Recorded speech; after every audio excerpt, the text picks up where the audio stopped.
Let's sing a song full of hope, full of pain. Why don't you sing along, my friend? Hai guys, kembali lagi dengan gue Kuro guys. Dan pastinya gue mau lanjutin video gue sebelumnya, yaitu rangkuman tentang light novel Classroom of the Elite volume 2 second years, atau tahun kedua dari light novel ini. Dan sebelumnya gue mau ngucapin terima kasih banget yang udah support channel ini dengan subscribe, like, dan ya udah kasih masukan juga. Thank you guys. Dan mari kita langsung ke ceritanya guys.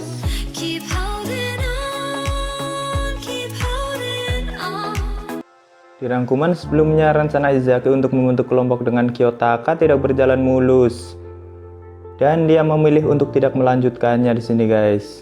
Di keesokan harinya, saat Kiyotaka akan berangkat ke sekolah, Kiyotaka mendapat email. Karena sebelumnya pihak sekolah sudah memberitahu kalau hari ini para siswa akan mendapatkan kartu secara acak. Dan Kiyotaka sendiri mendapat kartu khusus, yaitu trial. Kiyotaka sendiri tidak menyangkanya kalau dirinya bakal mendapat salah satu kartu khusus, karena hanya ada 3 kartu khusus yang dibagikan di setiap masing-masing angkatan. Ya, itu pasti akan sangat menarik perhatian. Mengingat sebelumnya saja Kiyotaka sudah menarik perhatian dengan mendapat nilai sempurna di ujian sebelumnya. Ditambah dengan dirinya mendapat kartu khusus, karena mereka semua bisa melihatnya di aplikasi OEE. Dan untuk kartu trial ini sendiri memiliki efek yang lumayan unik, seperti pedang bermata 2 bagi pemiliknya. Di video gue sebelumnya udah gue jelasin ya guys efek-efek kartunya, bisa kalian lihat di sana untuk detailnya guys. Kiyotaka bahkan sempat berpikir kalau ini adalah ulah Tsukishiro untuk meningkatkan peluang pengeluaran Kiyotaka. Tapi rencana semacam itu terlalu lemah bagi Kiyotaka, jadi mungkin saja itu benar-benar kebetulan. Kiyotaka juga sempat berniat untuk menjual kartunya, tapi jika nantinya yang memiliki kartu tersebut kelompoknya mendapat peringkat pertama, itu bukan hal yang bagus. Jadi Kiyotaka memilih untuk menyimpannya dulu. Dan untuk 2 kartu spesial yang lain di angkatan tahun kedua didapatkan oleh Asakura Mako dari kelas C, yaitu kartu Murpapel. Dan kartu Nullify didapatkan oleh Koharu Yano dari kelas A. Pada saat Kiyotaka baru meninggalkan asrama, dia bertemu Shinohara di lift. Mereka pun saling menyapa di sini guys. Saat tiba di lantai pertama, ternyata Ike sudah menunggu Shinohara. Mereka berdua memang lumayan dekat, dan mereka berdua pun jalan bersama menuju sekolah. Diikuti dengan Kiyotaka yang sedikit menjauh di belakang, karena tidak ingin mengganggu mereka guys. Shinohara dan Ike sedikit mengobrol tentang ujian kali ini. Walaupun samar-samar, Kiyotaka masih bisa mendengar percakapan mereka. Di sini Ike menawarkan bantuan untuk membentuk kelompok dengan Shinohara, tapi sambil jaim-jaim gitu guys. Sambil meyakinkan Shinohara kalau dirinya bisa diandalkan dalam ujian kali ini. Ike memang punya skill yang lumayan dalam ujian di pulau sebelumnya. Tapi dengan kesombongan dirinya malah membuat Shinohara jadi tidak ingin membentuk kelompok dengannya. Mereka berdua tuh kayak jaim-jaim gitu loh guys. Walaupun sebenarnya sama-sama menaruh perhatian. Pas pada saat suasana di antara mereka berdua tidak bagus, tiba-tiba Kushida muncul dari belakang dan memanggil Ike. Ike pun langsung meninggalkan Shinohara dan mendekati Kushida. Lalu Kushida memberitahu Ike kalau Kobashi dari kelas C ingin mengundang Ike ke kelompoknya. Ike yang mendengar ada seorang gadis yang mengundangnya pun langsung bersemangat, bahkan meminta untuk bertemu langsung. Dan sebelum mereka pergi, Kushida memastikan ke Shinohara karena tadi Ike sedang bersama Shinohara. Tapi Shinohara bilang kalau dirinya malah merasa terganggu dengan Ike dan menyuruh Kushida untuk membawanya pergi. Ike pun membalas dengan sikap yang sama. Ike yang merasa sedikit bersalah lalu pergi dengan Kushida. Tak lama kemudian, Shinohara yang sedang berjalan sendirian tiba-tiba ada yang memanggilnya dari belakang. Ternyata dia adalah Komiya Kyogo dari kelas 2B. Komiya pun langsung mendekati Shinohara. Dan Komiya melihat mata Shinohara yang merah, dia menanyakan apa Shinohara habis menangis. Tapi Shinohara pura-pura kalau matanya terkena debu di sini guys. Dan mereka berdua pun terus mengobrol sambil berjalan menuju sekolah. Pada saat Kiyotaka sampai di kelas, Susune menghampiri Kiyotaka. Susune bilang dia turut prihatin dengan nasib Kiyotaka. Karena dengan nilai sempurnanya saja sudah menarik banyak perhatian, ditambah kali ini sekarang dia malah mendapat salah satu kartu khusus. Tapi sayangnya kartu itu tidak bisa ditukar dengan teman sekelas. Ya, walaupun efek kartu milik Kiyotaka bisa efektif kalau pemiliknya mendapat peringkat 30% teratas. Dan Susune sendiri mendapat kartu Hell Off. Kartu itu akan sangat berguna jika menerima hukuman, tapi kurang efektif untuk orang yang mengincar peringkat seperti Suzune. Di sini Kiyotaka bilang kalau nanti ada yang mau membeli kartunya, dia akan langsung menjualnya guys. Dan Suzune bilang itu terserah Kiyotaka. Tapi efek kartunya bukan hanya ke pemiliknya, tapi juga akan berimbas ke kelompok yang memiliki kartu tersebut. Jadi tindakan Kiyotaka bisa saja menimbulkan resiko yang berbahaya. Suzune mengatakannya dengan nada yang tidak ikhlas karena dirinya sedikit menyindir Kiyotaka di sini guys. Setelah mereka berdua sedikit mengobrol, Suzune dan Kiyotaka pun kembali ke tempat duduknya masing-masing. Tak lama kemudian, Ike dan Shinohara memulai pertengkarannya lagi soal kelompok. Ternyata Shinohara sudah memutuskan untuk membuat kelompok dengan Komiya. Dan jelas itu membuat suasana di antara mereka semakin panas. Walaupun Shinohara belum mengonfirmasinya karena mendengarkan instruksi Suzune sebelumnya. Tapi sepulang sekolah nanti, Shinohara sudah janjian dengan Komiya di kafe. Dan Shinohara berniat untuk mengonfirmasinya nanti. Ike tidak bisa berbuat apa-apa di sini. Walaupun dalam hatinya dia sangat ingin berada di kelompok yang sama dengan Shinohara. Mereka berdua memang benar-benar keras kepala. Dan pada waktu sepulang sekolah, Shinohara meninggalkan kelas lebih awal.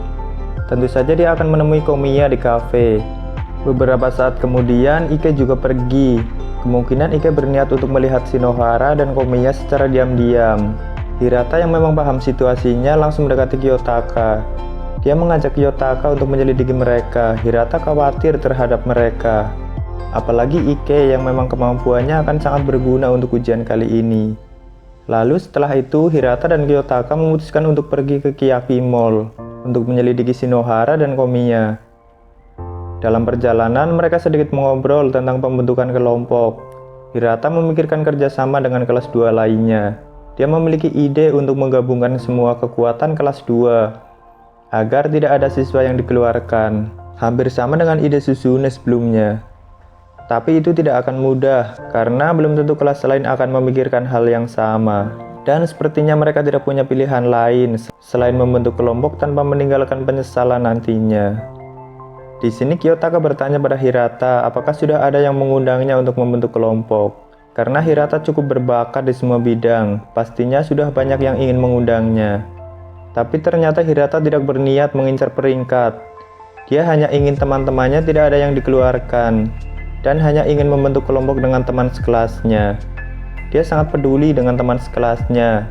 Dia juga menanyakan keadaan Airi pada Kiyotaka, karena Airi memiliki kemampuan yang terbilang rendah. Tapi Kiyotaka bilang saat ini Airi sedang dalam proses pembentukan kelompok dengan Haruka dan juga Akito. Walaupun Kase tidak ikut serta dalam kelompok itu, tapi itu sudah terbilang lumayan untuk kelompok Airi. Apalagi ada Akito yang memang lumayan dalam kemampuan motorik dan mempunyai kemampuan fisik yang kuat. Saat mereka berdua sudah hampir sampai di Kiyaki Mall, Kiyotaka tahu dari tadi ada yang mengikuti mereka. Orang yang mengikuti mereka lumayan ahli dalam menyembunyikan keberadaannya. Tapi sepertinya saat ini orang itu sudah siap untuk ditemui. Lalu Kiyotaka menyuruh Hirata untuk pergi dulu ke Kiyaki Mall. Dan Kiyotaka akan menyusulnya nanti setelah 10 menit. Tanpa menanyakan apa-apa, Hirata pun masuk ke Kiyaki Mall. Orang yang tadi mengikuti mereka mendekati Kiyotaka. Ternyata dia adalah Matsushita Chiaki, teman sekelas Kiyotaka. Kiyotaka tidak terkejut melihatnya di sini guys, karena sudah menyadarinya sejak awal. Ini adalah pertama kalinya mereka berbicara lagi berdua sejak musim semi lalu. Pas di volume 11.5 kalau nggak salah inget sih guys. Dia adalah gadis yang pintar, tapi memilih untuk menyembunyikan kemampuannya seperti Kiyotaka. Dia juga menilai Kiyotaka sangat tinggi.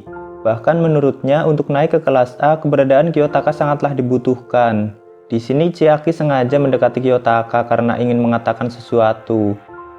Awalnya dia menawarkan bantuan pada Kiyotaka dengan menawarkan dirinya untuk membentuk kelompok.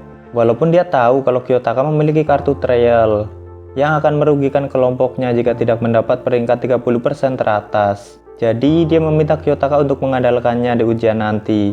Dan Chiaki akan menuruti semua instruksi Kiyotaka guys. Tapi Kiyotaka sedikit melirik Chiaki. Kiyotaka tahu kalau ada maksud lain dari niatnya. Dan akhirnya Chiaki pun mengatakan yang sebenarnya. Tujuan Chiaki membentuk kelompok dengan Kiyotaka karena dia tahu tidak akan sulit mengincar peringkat teratas dengan Kiyotaka. Bahkan jika mereka tidak bisa meraih 3 peringkat teratas, setidaknya mereka bisa berada dalam 30% teratas. Chiaki sudah memikirkannya bersekutu dengan Kiyotaka adalah pilihan terbaik dibandingkan dengan siswa lain. Dia tahu kalau Kiyotaka bisa sangat mudah menemukan anggota kelompok, makanya Chiaki mendekati Kiyotaka secepatnya. Tapi bagi Kiyotaka, siapapun rekannya, hasilnya tetap akan sama. Dan Kiyotaka tidak berniat untuk membentuk kelompok dengan siapapun. Setidaknya untuk 1 bulan ini, Kiyotaka ingin melihat bagaimana kelas-kelas lain akan bertindak. Setelah mendengar itu, Chiaki tahu kalau dirinya tidak akan mendapat jawaban yang memuaskan dari Kiyotaka saat ini. Jadi dia memberikan kontak teleponnya lalu pergi guys. Setelah itu, Kiyotaka menyusul Hirata di Kiyaki Mall. Dan sepertinya situasinya tidak terlalu buruk. Mereka dapat melihat Shinohara dan Komiya sedang asik mengobrol di kafe. Dan di tempat yang agak jauh dari sana ada Ike yang juga sedang memperhatikan Shinohara dan Komiya dengan merasa sedikit tertekan. Tapi Hirata dan Kiyotaka sih tidak berniat mendekati Ike karena itu bukanlah hal yang tepat. Lalu Kiyotaka memutuskan untuk mencari informasi tentang Komiya. Kiyotaka ingin tahu alasan Komiya mengajak Shinohara untuk membentuk kelompok. Dan Hirata sendiri akan mencari siswa yang cocok untuk membentuk kelompok dengan Ike jika nantinya dia tidak bisa membentuk kelompok dengan Shinohara. Dan mereka berdua sepakat mengumpulkan informasi secara terpisah untuk saling membagikannya satu sama lain nanti. Setelah berpisah dengan Hirata, Kiyotaka menelpon Ishizaki yang memang sekelas dengan Komiya. Ishizaki berkata dia masih berada di sekolah. Setelah mereka bertemu, Ishizaki tersenyum lebar. Dia mengira Kiyotaka sudah memutuskan untuk bergabung dengannya. Dan Kiyotaka pun bilang kalau dirinya ada urusan lain di sini. Awalnya Kiyotaka berniat langsung membahasnya, tapi ada gadis yang mendekati Ishizaki.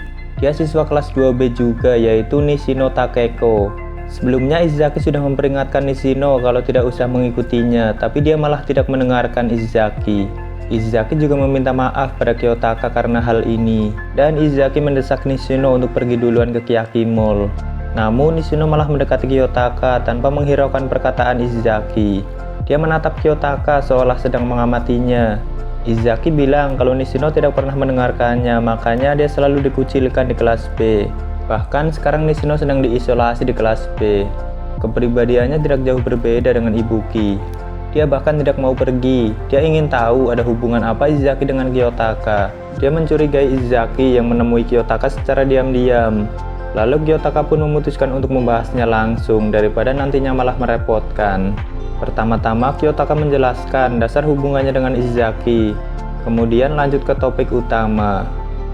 Kiyotaka bilang dia ingin menanyakan beberapa hal tentang Komiya. Dan Nishino menanyakan apa yang terjadi dengan Komiya-kun. Nishino menyebut Komiya dengan kata-kata penghormatan di sini guys, yaitu kun. Tapi tidak pada Ishizaki. Kiyotaka menjelaskan kalau Komiya akan membentuk kelompok dengan Shinohara dari kelasnya. Tapi menurut mereka membentuk kelompok dengan kelas lain bukanlah hal yang aneh. Tapi Kiyotaka bilang kalau Shinohara bukan tipe orang yang berperan aktif dalam ujian di Pulau Tak Berpenghuni. Jadi kelas D sedikit khawatir dengan Shinohara. Karena itulah Kiyotaka ingin mengetahui orang seperti apa Komiya. Dan Ishizaki memberitahu kalau Komiya adalah orang yang baik. Dia memiliki keterampilan motorik yang bagus. Selain itu, kemampuan fisiknya juga tinggi karena dia termasuk anggota klub basket. Nishino juga setuju dengan itu. Nishino bilang kalau Komiya menyukai Shinohara. Nishino mengonfirmasinya pada Ishizaki. Ishizaki juga ingat kalau Komiya pernah mengatakan kalau dirinya menyukai gadis dari kelas lain. Tapi Ishizaki tidak mengingat nama gadis itu guys. Dan Kiyotaka juga menceritakan kejadian tadi pagi saat Komiya dan Shinohara berangkat bareng. Bahkan Komiya memanggil nama Shinohara dengan nama depannya. Di sini Ishizaki sempat mengira kalau Kiyotaka menyelidiki Komiya karena Kiyotaka menyukai Shinohara. Tapi Kiyotaka membantahnya dan menjelaskan kalau yang menyukai Shinohara adalah Ike, teman sekelasnya. Jika mereka mengganggu hubungan Komiya dan Shinohara memang terbilang privasi, tapi jika hal itu dibiarkan, itu bisa membuat Ike putus asa dan tidak akan mengeluarkan kemampuan maksimalnya di ujian nanti. Karena dalam ujian kali ini, kemampuan Ike sangat dibutuhkan untuk kelas D. Lalu Ishizaki memutuskan untuk membantu Kiyotaka di sini guys. Dan Kiyotaka menyuruh Ishizaki untuk memastikan perasaan Komiya. Ishizaki yang bingung menanyakan bagaimana caranya. Lalu Nishino mengeluarkan idenya di sini. Nishino menyuruh Izaki berperan sebagai seorang pria yang tidak populer di kalangan para gadis. Dengan begitu, dia hanya akan terlihat seperti orang yang peduli pada temannya yang sudah mendapatkan pacar sebelum dia. Lalu Izaki pun menerima ide itu dan langsung menelpon Komiya. Dan setelah Izaki menelpon Komiya, ternyata Komiya belum berpacaran dengan Shinohara. Tapi Komiya berniat untuk mengungkapkan perasaannya di ujian pulau nanti. Dan jika mereka membentuk kelompok, itu artinya mereka akan terus bersama selama ujian berlangsung. Dan mereka tidak mungkin menghentikannya. Karena Komiya punya hak untuk mengakui perasaannya di sini guys. Meskipun yang sebenarnya Ike dan Shinohara saling menyukai, tapi di antara mereka tidak ada yang mau mengambil langkah maju. Bisa jadi Netorare dong guys. Dan setelah itu, Kiyotaka berterima kasih pada Izaki dan Nishino karena telah membantunya. Tapi Izaki juga tidak mengharapkan imbalan dari Kiyotaka. Dan tak lama kemudian, Kiyotaka berniat untuk memberitahu Suzune tentang hal ini. Mungkin sampai sini dulu pembahasan kali ini guys. Thank you yang udah mampir dan berikan pendapat kalian di kolom komentar guys. Sampai ketemu di video selanjutnya. Salam Kuro guys.